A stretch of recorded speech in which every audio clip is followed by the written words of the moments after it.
너무 힘차고 우렁찬 특송 감사드립니다. 88 올림픽 이후로 이런 특송은 처음 듣는 것 같습니다. 하나님께서 우리 사남전도회, 오남전도회 위에 더 큰 은혜를 부어주시리라고 믿습니다. 잠시 기도하겠습니다. 하나님 감사합니다. 하나님의 은혜로 또 교회를 섬기며 또 교회를 위하여 봉사하고 또 헌신하는 귀한 은혜를 허락하심을 감사를 드립니다. 오늘 또 특송으로 하나님 앞에 영광 올린 사남전도회, 오남전도회 하나님 붙들어 주셔서 더욱더 부흥하게 하시고 이 교회의 일꾼으로 더욱 든든히 세워질 수 있도록 하나님께서 인도하여 주시옵소서. 이 시간 또 하나님의 말씀을 듣기를 원합니다. 우리의 영의 귀를 열어주셔서 주시는 말씀이 하나님의 말씀으로, 하나님의 음성으로 들려지는 역사가 있게 하여 주시옵소서. 감사드리며 예수님의 이름으로 기도하옵나이다. 아멘. 오늘 이 시간에는 사도행전 1장 1절부터 5절까지의 말씀으로 여러분들과 함께 은혜를 나누고자 합니다. 그래서 앞으로 제게 주어진 오후 시간에는 이 사도행전 말씀을 같이 물론 한 달에 한 번이지만 사도행전 말씀을 같이 한번 여러분들과 나누어 보려고 하는데, 제가 이 말씀을 개인적으로 묵상하다가 문득 이 말씀이 오늘 우리 말씀 전원 교회에 꼭 필요한 말씀이지 않을까 하는 그런 생각을 하게 되었습니다.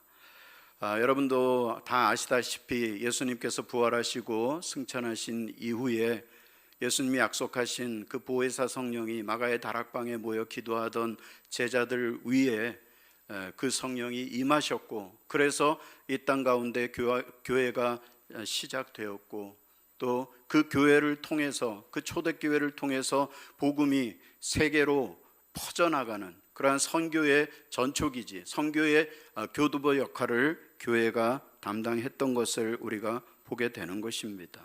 여러분, 이 역사를 기록한 책이 바로 이 사도행전이죠. 그래서 여러분, 우리가 이 사도행전을 쭉 읽어가면 예수님께서 승천하신 후에 어떻게 제자들 가운데 성령이 임하였는지, 그리고 이 땅에 어떻게 교회가 시작이 되었는지, 그리고 그 교회 가운데 성령님께서 어떠한 역사를 일으키시고 어떠한 기적을 행하셨는지 우리가 생생하게 목격하게 되는 것입니다. 뿐만 아니라 더 나아가서 그 고난과 핍박 가운데에서 어떻게 교회가 더 힘차게 성장하고 더 확장되고 더 부흥하였는지를 이 사도행전을 통해서 우리가 보게 되는 것입니다. 저는 어떤 면에서 오늘 우리 말씀 전원교회가 이 사도행전의 이 초대교회처럼 새롭게 시작하는 그러한 상황이라고 생각을 합니다. 여러분, 우리가 지금 비전센터를 건축하고 있습니다. 여러분, 이 비전센터를 건축하는 것은요, 그냥 건물을 하나 세우는 것, 우리가 건물을 하나 더 올리는 것, 그런 의미에 불과한 것이 아니죠. 여러분, 이 비전센터 건축을 계기로 해서 우리 말씀 전원교회는요, 이제 새로운 출발선에 서서 새로운 발걸음을 시작하는 것입니다. 그렇기 때문에 우리에게는요, 이제 완전히 처음으로 돌아가서 처음부터 새롭게 시작한다는 그러한 결단과 각오가 필요한 것입니다. 그런 면에서 어떻게 보면은요, 올 2024년 이 갑진년은요, 정말 우리 말씀 전원교회가 새롭게 출발하는 또 하나의 새로운 원년이 되리라고 생각을 합니다. 저는요, 우리 박 목사님이 아마 깊이 기도하는 가운데 그러한 비전과 그러한 하나님의 뜻을 기도하는 가운데 깨닫고 아마 우리 교회 올해 표, 올해의 비전을 결정하신 것이 아닌가 생각을 합니다. 여러분, 올해 우리 교회 비전이 무엇입니까? 리셋, 리빌드, 리스타트. 모든 것을 다시 원점으로 돌아가서, 우리가 다시 초심으로 돌아가서 모든 것을 다시 새롭게 세우고, 그리고 완전히 원점에서 새롭게 출발하자는 것입니다. 다시 출발하자는 것입니다. 그런 면에서 하나님께서 이 땅에 어떻게 교회를 시작하셨는지, 그 교회의 출발의 모습이 어떠한 모습이었는지, 그리고 성령님께서 그 교회 가운데 어떻게 역사하셨는지 우리는 이 사도행전의 말씀을 통해서 함께 살펴보기를 원하는 것입니다. 그리고 이 말씀을 살펴보는 가운데 저는 우리 말씀 전원교회가 이 사도행전적 교회로 다시 거듭나고 변화되는 그러한 역사가 일어나기를 바라는 것입니다.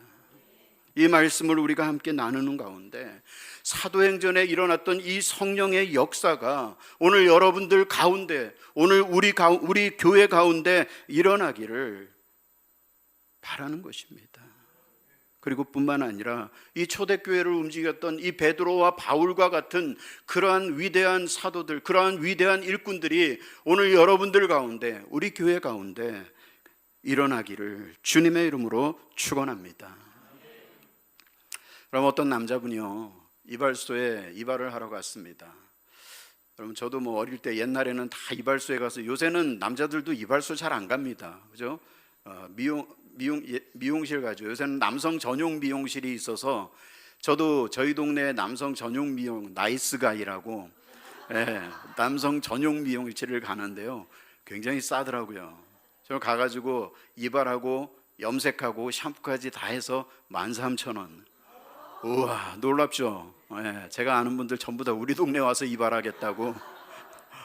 그 대신 가서 적어도 1시간은 기다려야 합니다. 번호표 받고. 제가 이 얘기 하려고 그런 게 아닌데.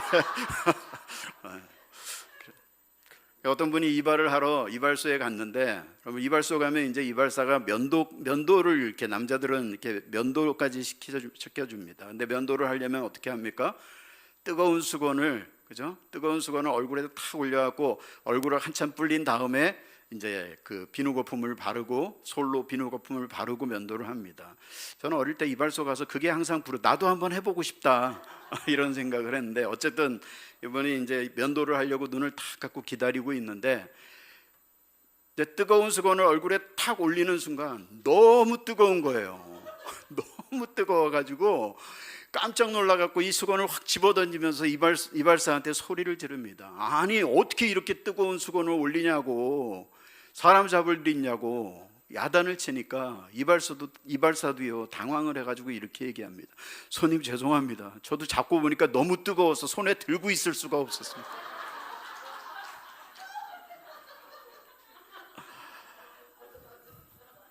여러분, 사도행전적 교회가 어떤 교회일까요?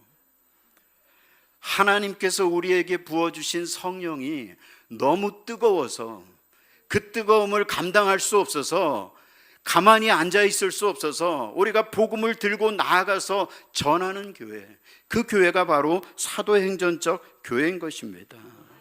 성령님이 우리 안에 역사하실 때, 하나님의 그 성령의 은혜가 우리 가운데 들어올 때에 너무 뜨거워서 그냥 가만히 그것을 안고 앉아 있을 수가 없어서 나아가서 외치고, 나아가서 전하고, 그리스도를 전하고 복음을 전하는 그러한 교회가 사도행전적 교회가 되는 것입니다. 오늘 우리 가운데 이러한 뜨거운 성령의 역사가 일어나기를 주님의 이름으로 축원합니다. 하나님께서 주신 그 은혜, 하나님이 부어주신 그 성령의 은혜가 너무 뜨거워서 견딜 수 없어서 나아가 외치는, 나아가 전하는 그러한 놀라운 역사가 우리 가운데 일어나기를 바랍니다. 2000년 전에 그 초대교회에 일어났던 그 성령의 역사가, 이 사도행전에 기록되어진 그 역사가 오늘날 여러분들 가운데, 오늘 우리 말씀 전원교회 가운데 동일하게 일어나서 우리 말씀 전원교회에서 새로운 신사도행전의 역사를 기록하는 그러한 놀라운 은혜가 있기를 주님의 이름으로 축원합니다. 자, 그러면 우리 교회가 사도행전적 교회가 되려면 어떻게 해야 하느냐 하는 것입니다. 여러분, 우리는 이 본문을 통해서 저는 여러분들에게 두 가지를 말씀을 드리고 싶은데요. 먼저 첫 번째로, 우리 교회가 사도행전적 교회가 되려면은요, 여러분, 이 사도행전의 말씀이 다른 누구에게가 아니라 바로 나에게 주신 하나님의 말씀으로 믿어지고 우리가 이 말씀을 나에게 주신 말씀으로 받아야 한다고 하는 것입니다. 여러분 1절 말씀을 보십시오. 데오빌로요, 내가 먼저 쓴 글에는 무릇 예수께서 행하시며 가르치시기를 시작하신부터. 자, 여기 보면은요, 데오빌로라고 하는 사람이 등장을 합니다. 자, 그런데 여러분 먼저 제가 여러분들에게 질문을 드리겠습니다. 여러분 마태복음은 누가 기록했습니까? 자신이 없네요. 마태복음은 누가 기록했습니까? 마태가 기록했죠. 마가복음은 누가 기록했습니까? 예. 요한복음은 누가 기록했습니까? 예. 그러면 누가복음은 누가 기록했습니까? 그러니까 누가 기록했냐고요. 누가복음은 예, 누가가 기록했죠. 자, 그러면 연결된 질문인데요. 사도행전은 누가 기록했을까요? 예, 자신 있게 누가 예, 많은 분들이 사도행전은 누가 기록했습니까? 그러면 바울이요.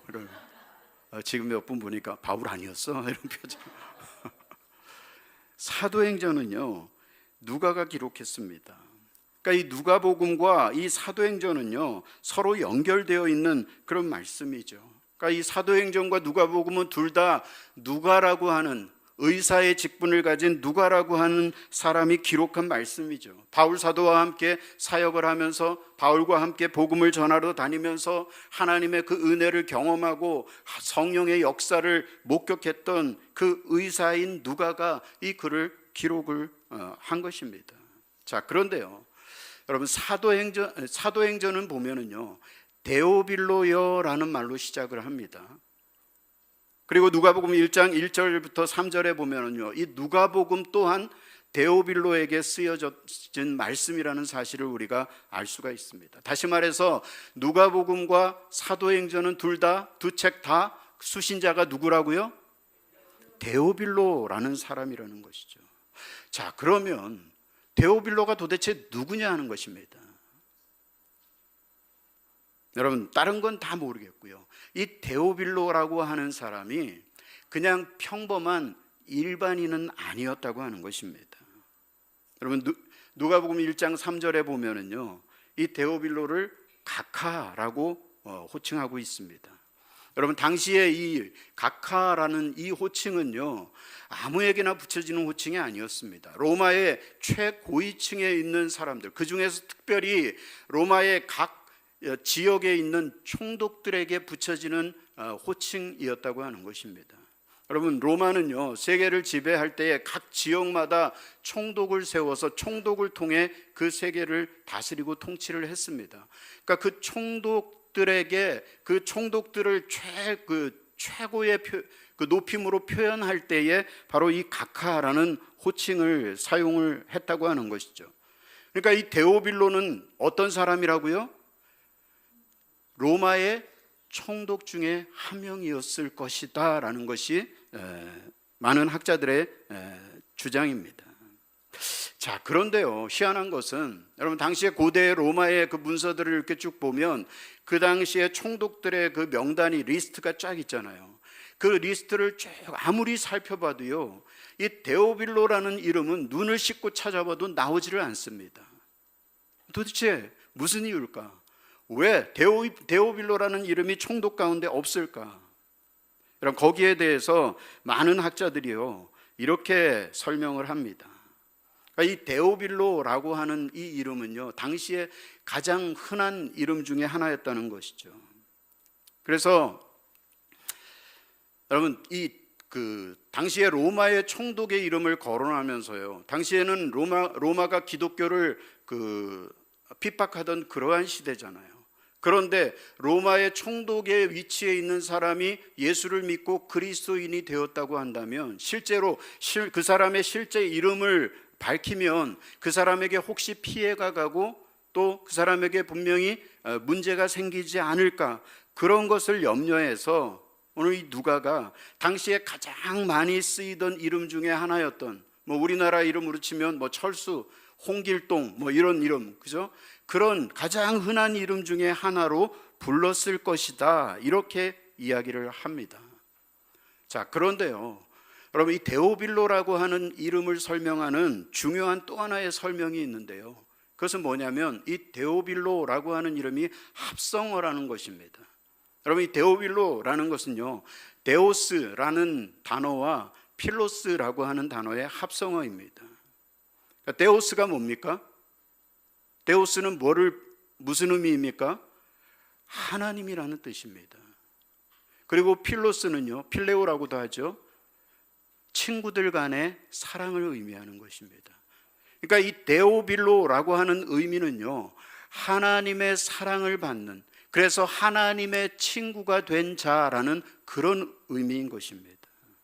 그러니까 여기에서 비록 데오빌로를 가카라고 호칭하고 있지만, 데오빌로 가카라고 표현하고 있지만, 지금 이 데오빌로라고 하는 이름은 하나님을 믿음으로, 그래서 하나님의 친구가 되어진 모든 그리스도인들을 통칭하는 그러한 이름이다라는 것이죠.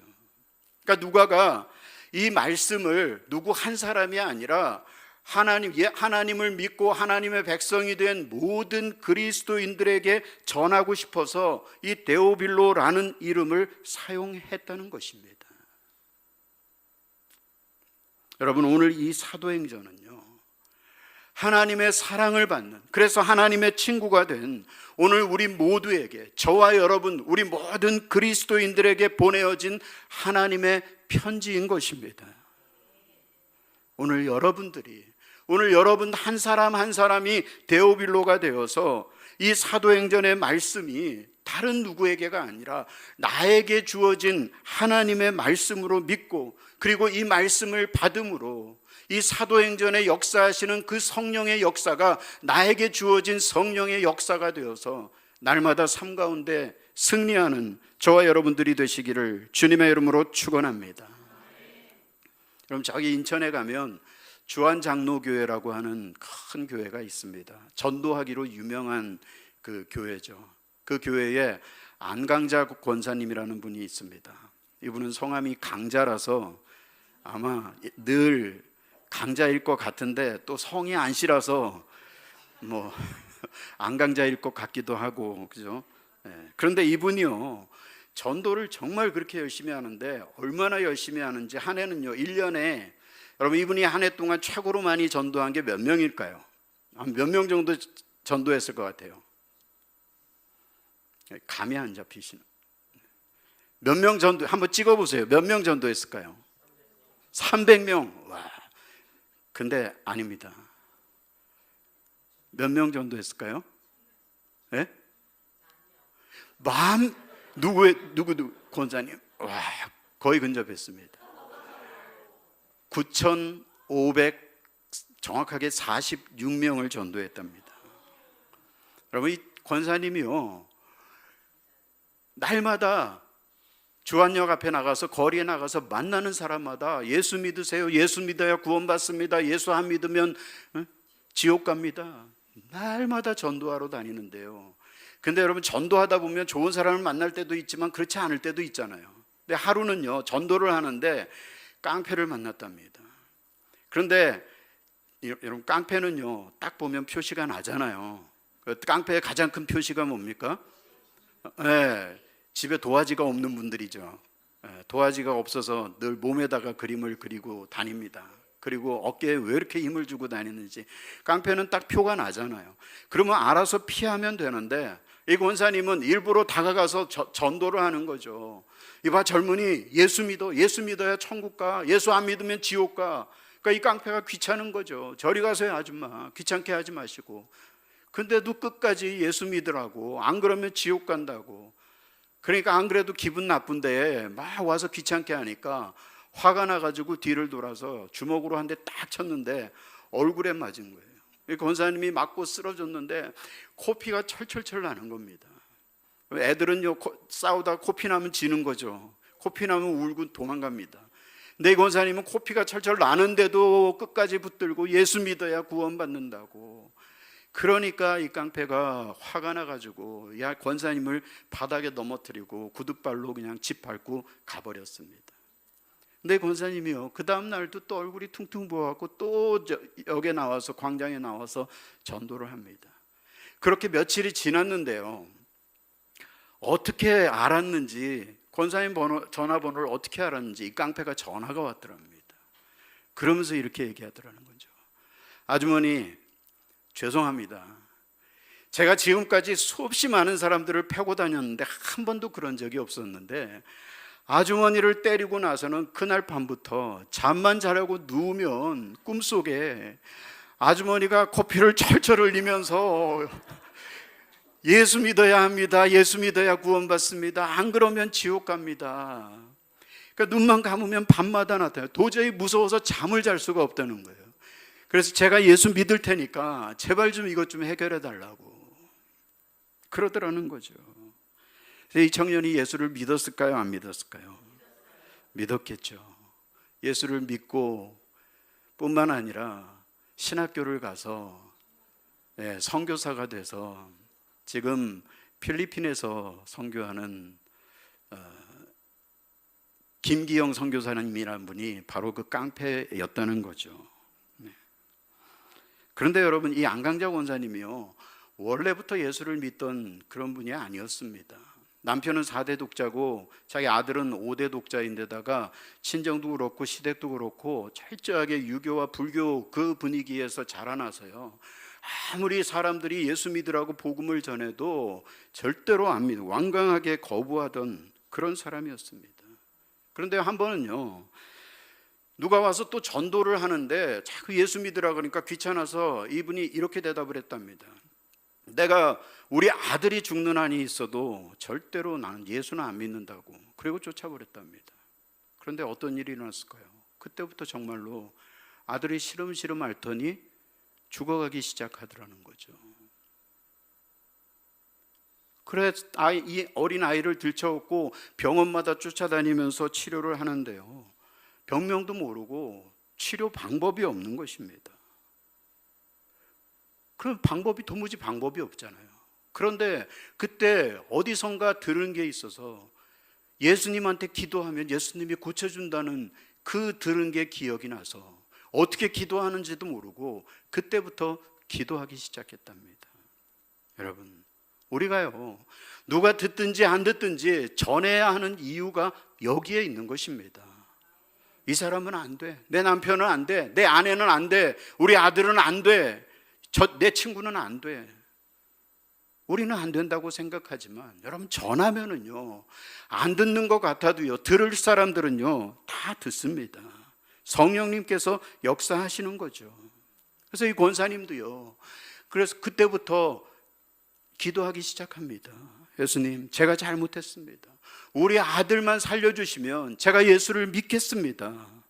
그렇게 기도를 하는데요, 그렇게 기도하고 얼마 후부터 정말로 아들이 화색이 돌아오더니 낳기 시작하더라는 거죠. 그래서 그때부터 이 권사님이 예수를 믿기 시작하는데요, 근데 여러분, 예수를 믿기 시작하니까요, 그냥 예수를 믿는 게 아니라 하나님의 은혜가 임하는데 예수 믿고 처음부터 전도를 하기 시작했답니다. 그래서 그 어린 아이를 들쳐업고 그 예수 믿은 지 얼마 안 된 그 세댁이 아기를 업고 전도를 하러 다니는데요, 그런데 이번엔 남편이 핍박을 하기 시작합니다. 너 우리 집안을 어떻게 말아먹으려고 네가 예수를 믿냐고 그러면서 핍박을 하는데요, 나중에는요 그 아내를 구타하기 시작합니다. 예수 믿는다고. 그런데도 이분이 포기하지 않고 교회를 가고 날마다 남편이 출근하고 나면 아기를 얻고 또 나가서 복음을 전하는 거죠. 그러면서 남편을 위해서 눈물로 기도하기 시작합니다. 그런데 하루는요, 이 남편이 그날도 아침부터 또 아내를 구타하기 시작합니다. 아내를 구타하면서 너 오늘도 전도 나가기만 해봐. 너 오늘도 전도 나가면 너 죽고 나 죽는 거야. 그리고 구타를 하고 그러고는 출근을 했답니다. 근데 그날 저녁에 이 남편이 퇴근해가지고 집에 딱 들어와서 현관에 딱 들어서는데요, 그때 이 권사님이 아기를 업고 이렇게 탁 나오는데 그 모습을 보는 순간 이 남편이요, 눈앞에 그동안 자기가 아내를 구타하고 막 핍박했던 그 장면들이 마치 영화 필름처럼 쫙 지나가면서 그 가슴이 마치 칼로 도려내는 것처럼 그런 고통이, 통증이 느껴지더라는 거죠. 그러더니 그 자리에 그냥 남편이 무너져 내린 겁니다. 그 자리에 주저앉아 갖고 하나님, 제가 잘못했습니다. 다시는 안 그러겠습니다. 저도 하나님을 믿겠습니다. 그런데 그날이요, 이 권사님이 남편을 위해서 작정하고 기도한 지 딱 1000일째 되던 날이라고 하는 것입니다. 여러분, 성령의 역사죠. 성령의 역사가 아니고는요, 설명할 수 없는 그런 일이라고 하는 것입니다.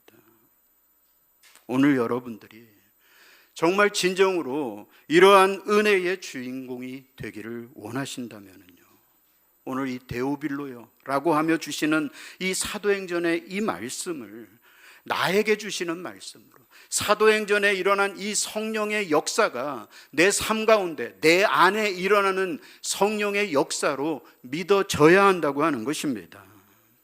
오늘 여러분들의 삶 가운데 이러한 성령의 역사가 일어날 때에 깡패가 회개해서 선교사가 되고 믿지 않던 남편이 믿는 사람으로, 하나님의 사람으로 변화되는 그러한 역사가 일어나는 것입니다.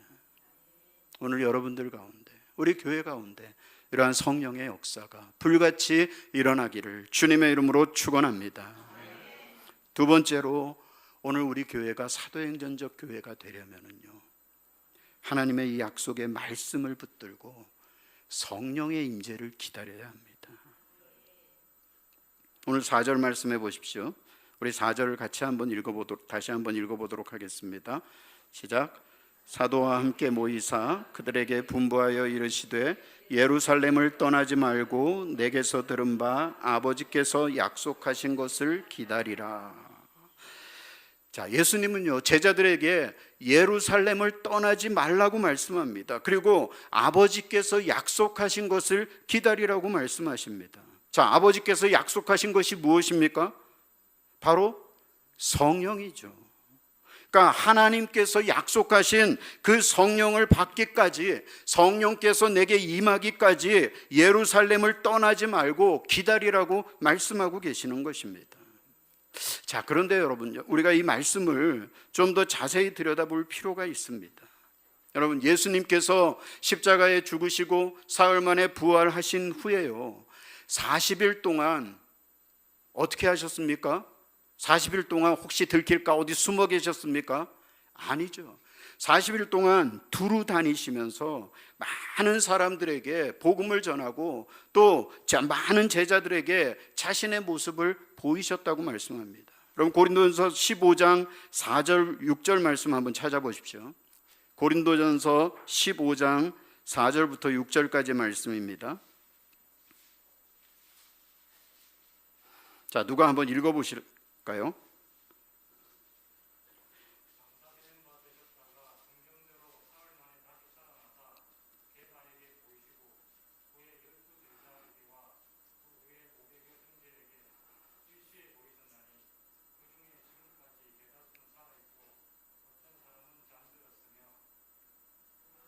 네. 자, 여기 보면 예수님께서 사흘 만에 다시 살아나셔서 누구에게 보이셨다고요? 게바에게 보이시고 12제자에게 보이시고 그 후에 마지막에 누구에게요? 500여 형제에게 일시에 보이셨다.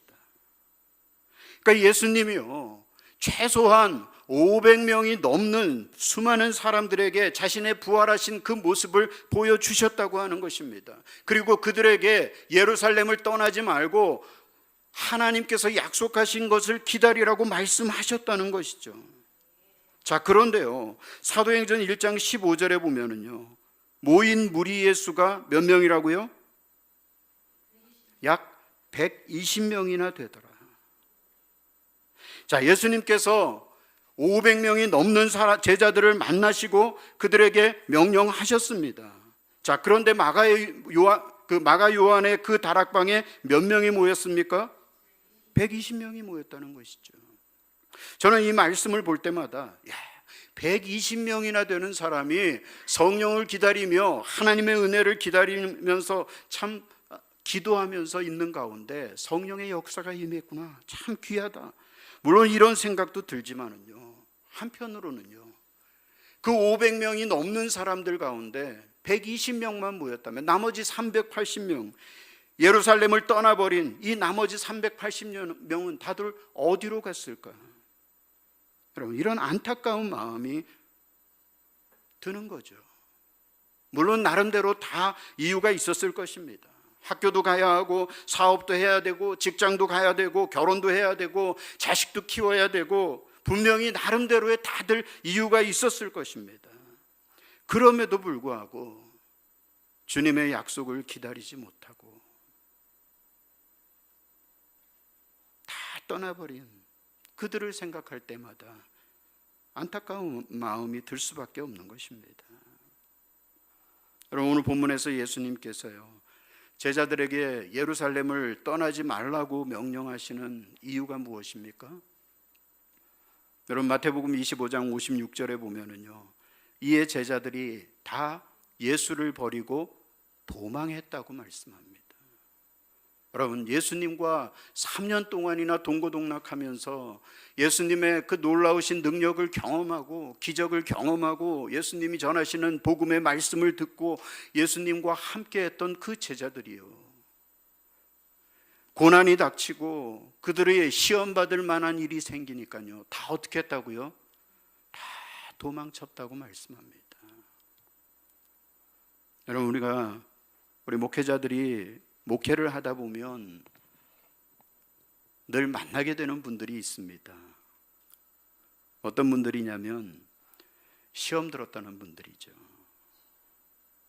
학교 다니면서 그렇게 시험을 쳤는데도, 지겹게 시험을 쳤는데도 여전히 시험을 못 끝마치고 평생을 시험을 치면서 사시는 분들이 있습니다. 그래서 어떤 분들은 제가 이 교회에 와서 시험이 들었다고 말씀하시는 분들이 있습니다.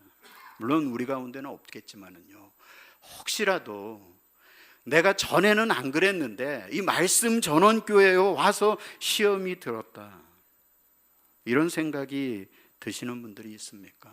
여러분, 그런 분들은요, 제가 10중 8구 제가 보건대 이전에도 시험에 들었던 분이고 항상 시험 가운데 있는 분일 확률이 높습니다.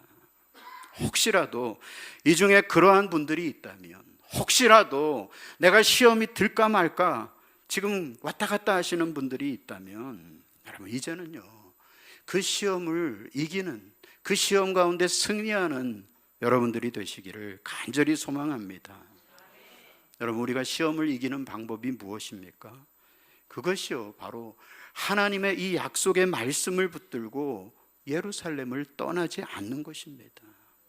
여러분, 예수님의 제자들이요, 예수님과 3년 동안이나 동고동락했지만 예수님께서 그 예루살렘에서 고난을 당하니까 다 도망을 가버리잖아요. 왜 도망을 갑니까? 자신이 없는 거죠.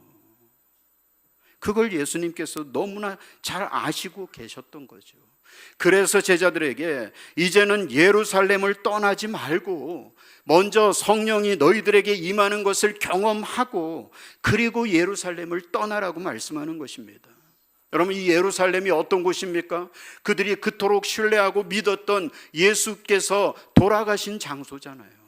그들이 그동안 믿고 신뢰해왔던 그 모든 믿음이 한꺼번에 와르르 무너져 내렸던 그러한 장소입니다. 그들에게 더 이상 이제는 소망이 없고 오직 절망과 좌절과 낙심만이 있는 그러한 장소, 그곳이 바로 예루살렘인 것입니다. 그러나 예수님은요, 그곳을 떠나지 말고 아버지께서 약속하신 것을 기다리라고 말씀하시는 것이죠. 왜 그렇게 말씀하십니까? 그곳에서, 너희의 모든 것이 무너진 그곳에서 하나님께서 그 모든 것들을 다시 회복시켜 주시겠다는 것입니다. 여러분, 나에게 소망이 있고 내게 무슨 힘이 있고 내가 뭘 할 수 있는 능력이 있을 때에 하나님께서 우리 가운데 역사하시는 것이 아니죠. 나에게 아무런 소망이 없을 때, 내 힘으로 아무것도 할 수 없을 때, 도저히 내가 가진 능력으로는 이 문제를 해결할 수 없을 때, 그래서 오직 주님만을 바라보며, 주님, 이제는 내가 어떻게 할 수 없습니다. 오직 주님만이 나의 힘이시고 주님만이 나의 도움이십니다. 내가 주님만을 의지하겠습니다. 그렇게 고백할 때에 하나님께서 우리 가운데 성령의 역사를 허락해 주시는 줄 믿으시기를 바랍니다. 여러분, 제자들에게 예루살렘은요, 절망과 좌절의 장소였지만 그들이 하나님의 이 약속의 말씀을 붙들고 성령을 기다릴 때에 하나님께서 그들 가운데 성령의 강림의 놀라운 역사를 일으켜 주시는 것입니다. 오늘 주님의 이 약속의 말씀을 신뢰하고 끝까지 아버지께서 약속하신 그 성령을 기다리시는 여러분들이 되시기를 주님의 이름으로 축원합니다. 여러분, 교회사에서요, 사도행전 이 이후 시대를 무슨 시대라고 얘기합니까? 성령 시대라고 이야기를 합니다. 여러분, 우리가 살아가는 이 시대는요, 성령 시대입니다. 여러분, 이러한 시대를 살아가고 있는 우리 그리스도인들, 우리 성도들에게는요, 무엇보다도 성령의 충만함이 필요한 것입니다. 여러분, 교회에는요, 이 교회 안에는요, 두 가지의 권위가 있다고 이야기를 합니다. 하나는요, 주어지는 권위이고요, 또 하나는 획득되는 권위입니다. 여러분, 주어지는 권위가 무엇입니까? 주어지는 권위는요, 내가 예수를 믿고 교회를 이제 다니다 보면, 그래서 내가 예수님을 그리스도로 믿습니다 고백하면 무엇을 줍니까? 세례를 주잖아요. 근데 세례 받고 또 한 2, 3년 교회 다니다 보면 교회에서 서리 집사를 줍니다.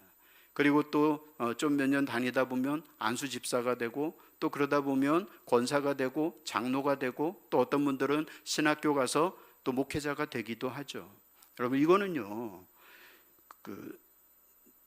주어지는 권위입니다.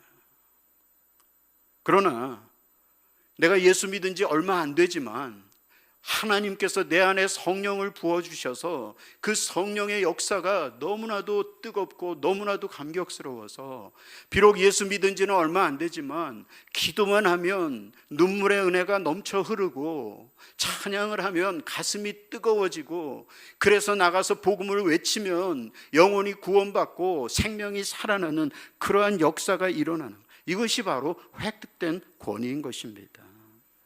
그러니까 신앙의 연조가 쌓이면서 자연스럽게 교회 안에서 받는 직분은요, 주어진 권위이고, 성령 충만함으로 하늘로부터 받는 권위가 획득되어지는 권위인 것입니다. 여러분, 우리가요, 성실하게 꾸준하게 교회에서 신앙생활하면서 우리에게 주어지는 권위, 그것도요 정말 소중하고 중요한 것입니다.